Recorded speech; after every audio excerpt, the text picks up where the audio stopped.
Astronomy Basics. Today we'll be talking about what is the universe's recipe for life? Where do the ingredients come from? We are all made of star stuff. These words were famously proclaimed by Carl Sagan on his TV show The Cosmos many decades ago. It was a statement that blew the minds of the viewers like me. I was made of long-dead stars. Wow. In fact, everything we are made of and everything around us originated somewhere out in space. We discuss the lives of stars in the terms of a life cycle, from birth to death and to new stellar birth. Here you can see the life cycles of stars. On the left you can see all the stars are born in a stellar nebula, also known as a stellar nursery. At the top is the lifeline of a star like our Sun, destined to become a white dwarf. Below is the lifeline of a massive star, and its fate after going supernova to become a neutron star or a black hole. The size of the star will dictate what elements it will create throughout its life, and then disperse throughout the universe in a planetary nova or a supernova. These elements from the dead stars are taken up in the births of new stars and are incorporated into the crusts of forming planets.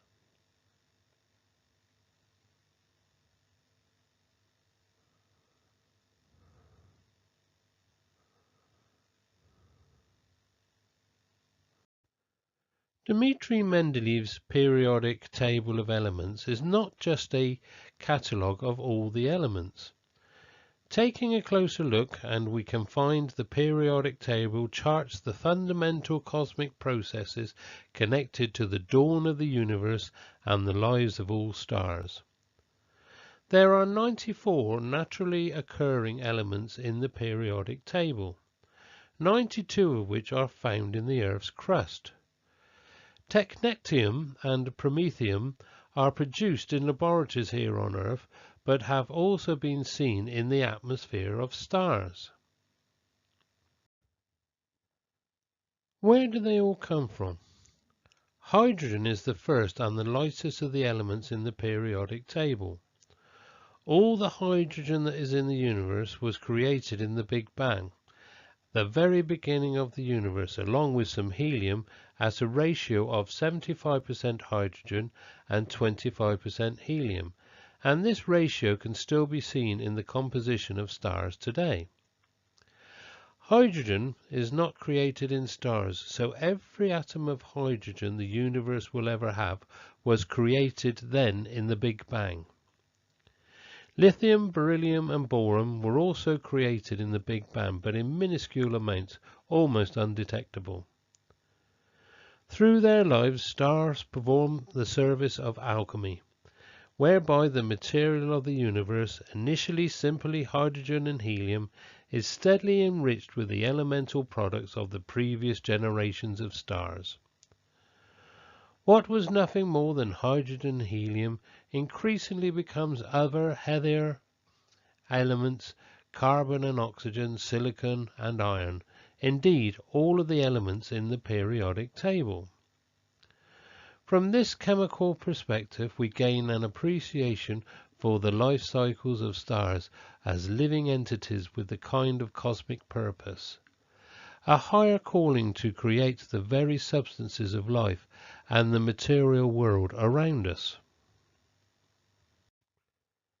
So let us look at the periodic table of elements with fresh eyes.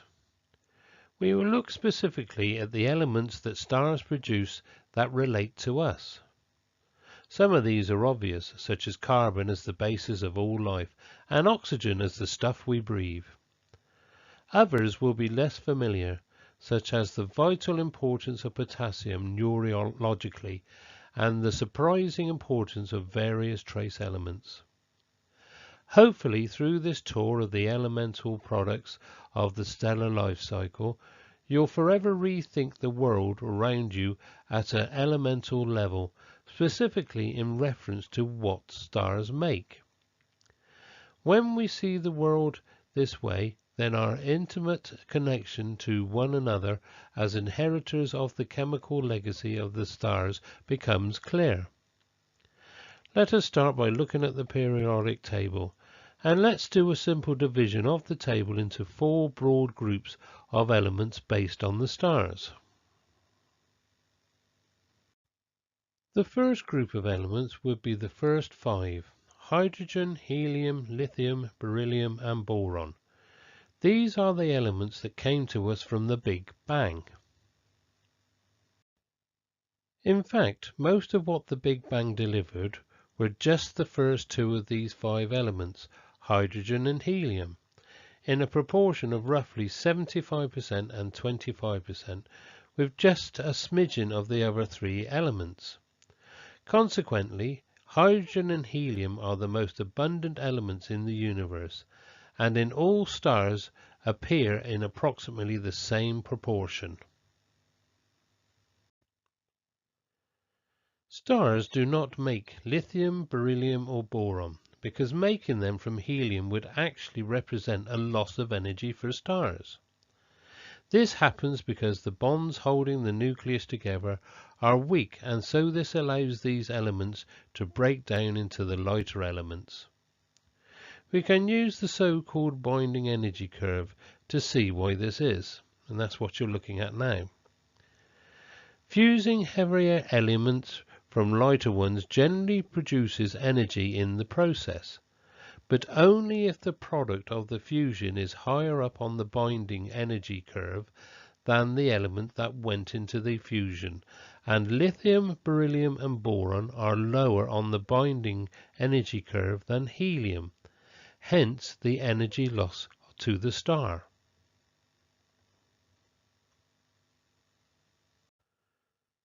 The second major group of elements is actually just one: carbon.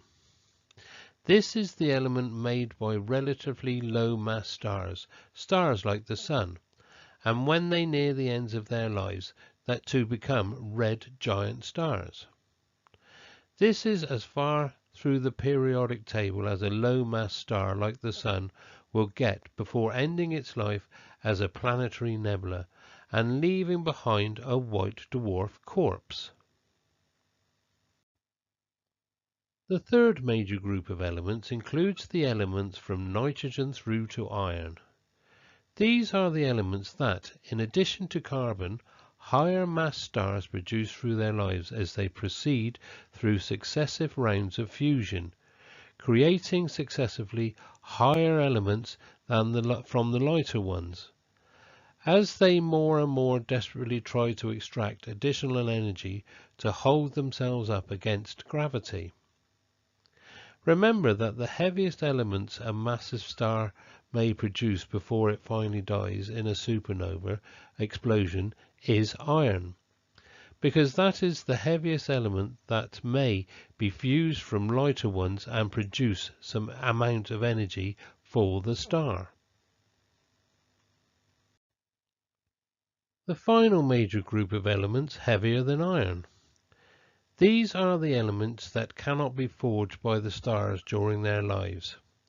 However, in the fiery deaths of massive stars as supernova, releasing all at once more energy than all the stars in the galaxy shining together, an abundance of free energy permits these energy-costly elements to be forged in a flash.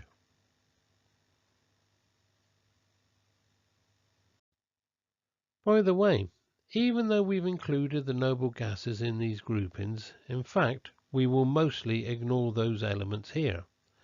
That's because the noble gases, also known as inert gases, cannot form compounds.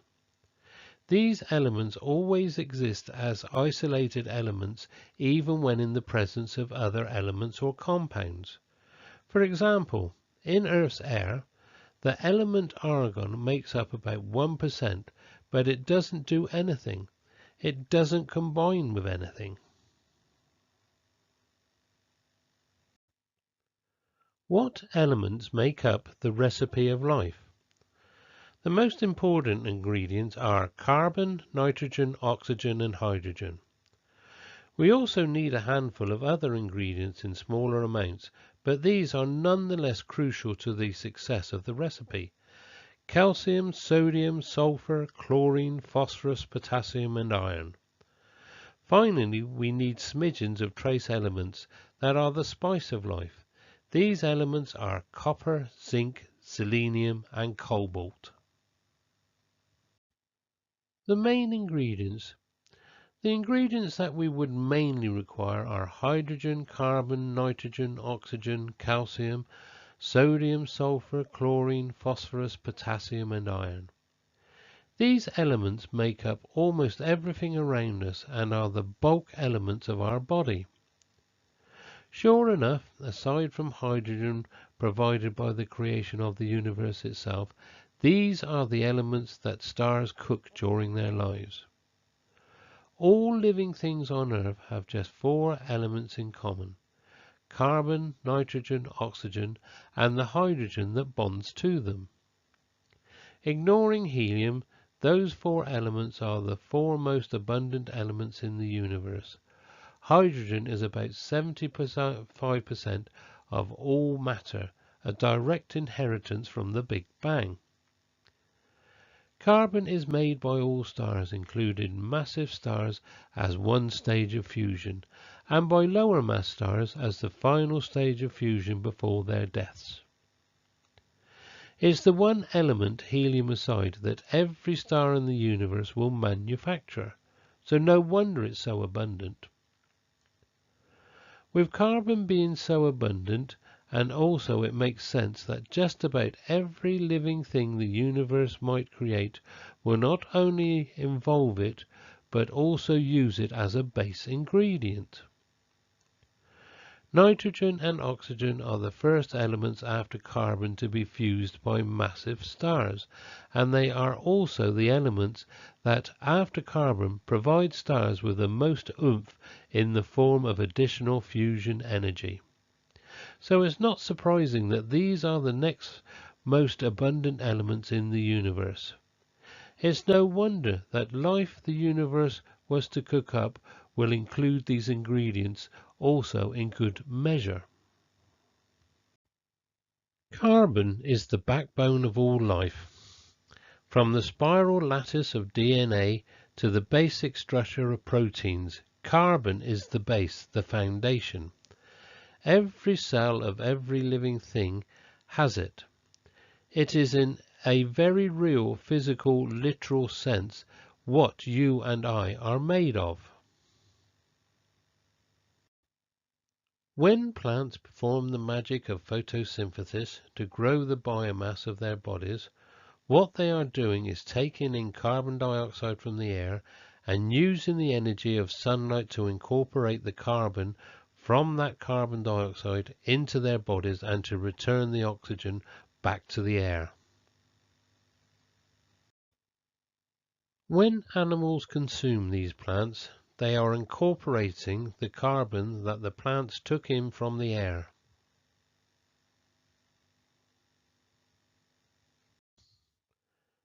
Then, when carnivores consume these animals, they are in turn taking in that same carbon and incorporating it into their bodies.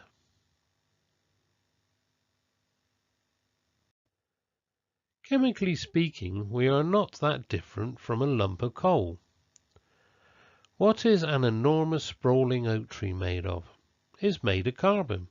Carbon that the tree has sucked in from the air and has bound to itself with the energy of sunlight. Burn that tree and the fire produces that same sunlight energy pouring back out. Those carbon atoms, every last one of them, came from a long dead star, sprinkling its ashes into the cosmos. Those dead stellar ashes now make up the atomic level, the fibre of our beings, stellar ashes held together by the energy of the sunlight. But if carbon is the foundation of life, oxygen is what propels it.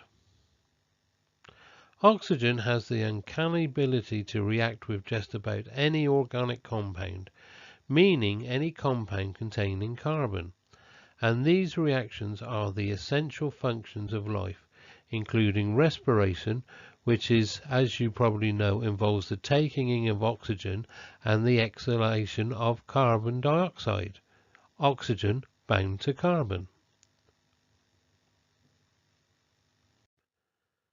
This is a diagram of cellular respiration. Glucose plus oxygen equals carbon dioxide and water. But what about nitrogen? It is made in stars through the fusion of carbon and hydrogen. Nitrogen you may feel less connected to this essential element, but in fact it's everywhere. Perhaps the most common and important form of nitrogen is in ammonia. That's one nitrogen bound to three hydrogens, which is in the main ingredient of fertilizer. Prior to the large-scale production of ammonia-based fertilizers in 1940, farms routinely rotated out crops like corn for crops like alfalfa or beans that could return nitrogen to the soil, as needed by these important cash crops. But with the invention of ammonia-based fertilizers, the ability of farming, and in particular the large-scale production of corn and grains, has revolutionized agriculture. So while our bodies don't make use of hydrogen directly, it is central to many of the processes by which our most basic carbon-based foods grow. Here you can see the nitrogen cycle here on Earth, and you can see how man-made fertilizers and animal fertilizers help produce our crops. Other crucial ingredients. Next on the list of ingredients are the elements calcium, sodium, sulfur, chlorine, phosphorus, potassium, and iron. Calcium is an essential component in human bones and teeth. Calcium also plays a very important function in signaling within our cells, helping to regulate the action of nerves and muscles. That signaling is so important, in fact, that the body will sooner dissolve the bones than permit calcium levels in the blood to drop too low. So indeed, that white chalky substance scratching out the formula such as E equals mc squared on the chalkboard is a highly essential ingredient in our recipe of life. Next up is sodium. We immediately associate sodium with salt. Every atom of sodium in the universe was made in high-mass stars through the fusion of two carbon atoms. In our bodies, sodium is an essential nutrient that regulates blood volume, blood pressure, fluid equilibrium, and pH balance. The human body must have at least 500 milligrams of sodium per day to function, with a recommended amount of 2 or 3 grams per day. Sodium is also a critically important component of neuron function in our brains. Hypothermia is a condition in which sodium levels in the blood drop too low, and one of the main symptoms is confusion and disorientation. Without sodium, we cannot think straight, let alone ponder where we come from. We need stellar ash in our brains to contemplate the stars. Phosphorus is, after calcium, the most abundant element in the human body. Most of it is locked up in our bones and teeth, where it helps form a protective enamel layer. But a tiny bit of it is also so essential that life as we know it simply would not exist or function without it. Phosphorus is required by all known forms of life. It plays a major role in biological molecules like DNA and RNA, forming a part of their structural backbone. Importantly, phosphorus is also the key component of adenine triphosphate, or ATP, in which a group of 3 phosphorus atoms provide the molecule's key features and functions. You probably recognize ATP from what we've learned about how biological processes use and store food for energy. Nearly every cellular process that uses energy obtains it in the form of ATP. Phosphorus is also one of the key components of all cellular membranes, which separate and protect the cell from its surroundings. Every atom of phosphorus that exists was made in massive stars through the fusion of silicon and helium. Potassium is the next most abundant element in the body. Massive stars make potassium through the fusion of 2 oxygen atoms. Every atom of potassium in the universe was made this way. In our bodies, potassium is crucial for proper nerve transmission. Without enough potassium, fingers freeze up and eventually cardiac arrest follows because the heart's beating function is regulated by this important element. Sulfur is made in massive stars through the fusion of silicon and helium. Because of its nasty smell, it has throughout history been associated with hellfire burning. However, we cannot live without it. Sulfur is an essential component in all living cells. It is present in all proteins and enzymes that contain certain essential amino acids. Pure chlorine is about as horrific a poison substance as you could imagine. A whiff of pure chlorine gas is like a blast of a blowtorch to the sinuses and lungs, and breathing more than just a small amount of it can cause death. But together with sodium, chlorine forms regular table salt, and in our body, chlorine serves an important role in nerve signaling and digestion. Now we come to iron. Iron is the heaviest element that massive stars produce before they explode as supernovae. Every atom of iron in the universe was smelted in the crucibles that are the cores of massive stars in the final dying gasps of their lives. Iron is abundant in biology. Iron-based proteins are found in all living organisms, from the evolutionary most primitive right up to us humans. The color of our blood is due to hemoglobin, an iron-containing protein.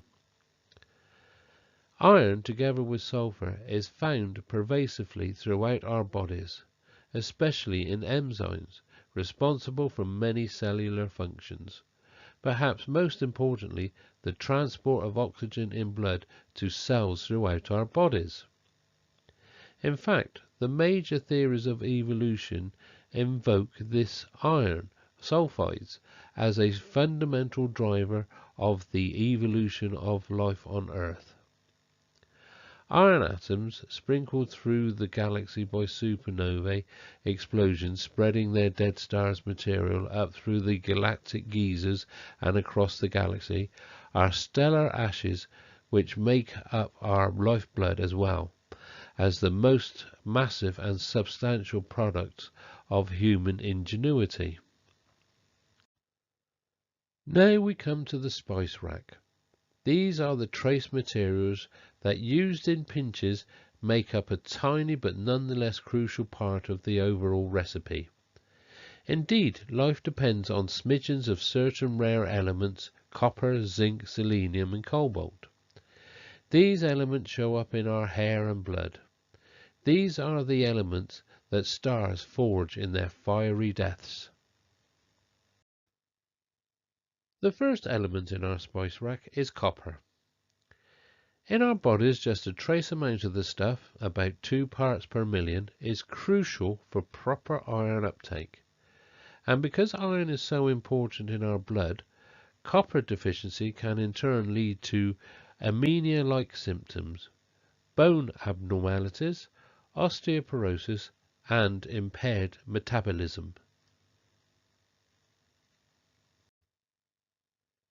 Another essential trace element in all animals is zinc, which is a component of hundreds of different enzymes. There are just a few grams of zinc distributed throughout the adult human body. Most of it is found in the brain, muscles, bones, kidney and liver, with the highest concentrations in the prostate and semen.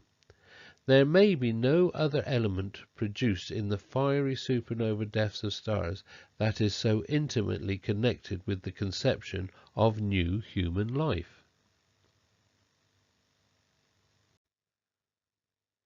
In addition to copper and zinc, the element cobalt is essential to all animals.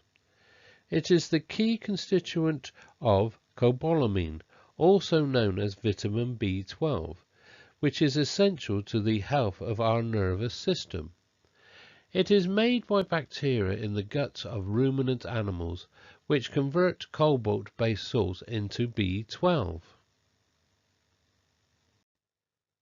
The final element is selenium, which makes up less than 0.01% of our body mass, but plays an important role in the functioning of the thyroid gland and in every cell that uses thyroid hormones.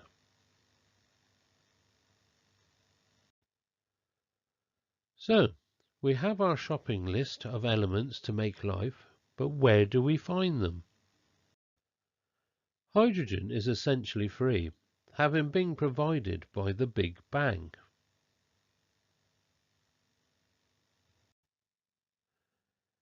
Every bit of carbon in the universe requires a star. Stars like our Sun make carbon as red giants shortly before their deaths as planetary nebulae. Nitrogen and oxygen require massive stars to fuse them from carbon and helium atoms. These are the main elements that stars make, so our universe's pantry has them in relative abundance. Every single atom of calcium, sodium, sulfur, chlorine, phosphorus, potassium and iron comes to us from the later stages of fusion as massive stars fail to keep themselves alive in their dying breaths. The stars don't get much bang for the buck with these stages of fusion, so they produce them in relatively smaller abundances than carbon, nitrogen and oxygen. As for the spices, these are rare elements and can only be obtained from very special places, the fiery supernova that are the violent deaths of massive stars. These elements are flash forwarded in just an instant, and very little of them is produced. Indeed, these are rare spices, but without their seasoning the recipe of life will fail. The stars, in both their lives and deaths, make every element in the recipe of life. Through their deaths as planetary nebula and supernova, they blend these ingredients throughout the galaxy. These elements that will then seed the atmospheres of the next generations of stars at their births, or become ingredients in the makeup of the crusts of new planets. We are made of the stars.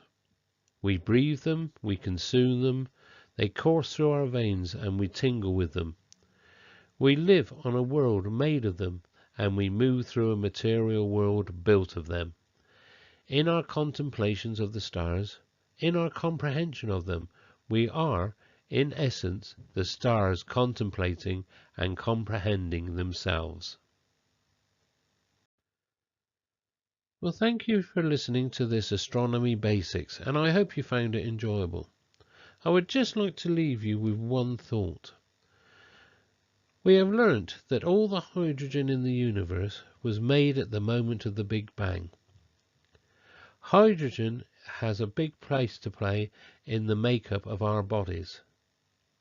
It's locked in the water and it's locked in all the enzymes and everything else that courses through our veins. So, if you think about it, atoms within inside your body right now are as old as the universe themselves. That is 13.8 billion years old. Don't you find that amazing? Anyway, thanks for listening. Bye for now.